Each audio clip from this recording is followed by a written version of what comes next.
Who are the protagonists that you love?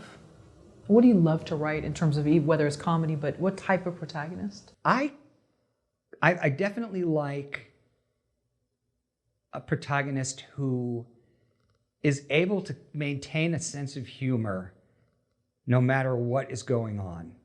I'm a big fan of sarcasm. Yes, I know it well. Yeah. If you see I Hate Kids, you'll see that it's dripping with sarcasm.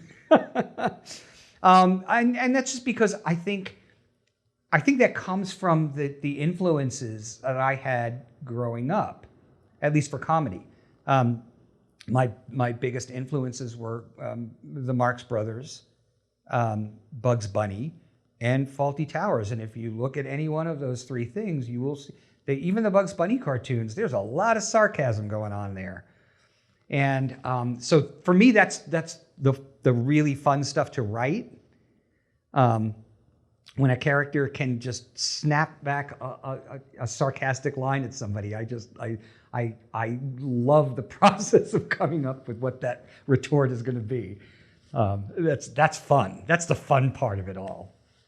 Well, I mean, that's why Taxi and Cheers, too, yeah, absolutely. So funny, because each one had their own sarcastic take on the world, you know, whether it was Louis or whatever, you know, there was and waiting for that friction to occur. Whereas things that were a little more, I don't know, is it deadpan?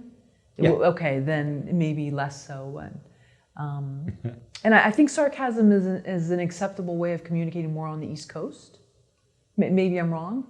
Well, probably. Okay. I mean, that would make sense since I was raised there. Sure, so, sure. Yeah. And I'm used to that East Coast influence as well. And I feel like people sometimes don't get it when you're being sarcastic. Maybe I'm just not being funny or something, but I think sometimes sarcasm could be when you're actually trying to be friendly, and it can backfire. Yeah. So in person it can backfire, but in a script it creates a great tension. Yeah, yeah.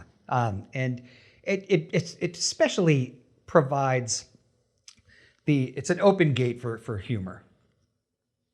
And that's really what I love the most is writing that line that I know is going to make Todd laugh. Okay, that's your litmus test? Yeah. Does Todd train a laugh? I love it. Todd will tell me that he was, because Todd travels a lot. He's a very busy person with a lot of things going on. And so sometimes the only time he'll have to read the latest draft of a script or whatever is when he's on an airplane flying, from the East Coast or whatever, and he'll tell me that, he'll call me the next day and say, that you had me cracking up on this airplane, and then I'm like, okay, got it, nailed it. Right, that's the true test. Are you in a public spot and you can't contain your laughter? Exactly. And is everybody staring at you? Yeah. So.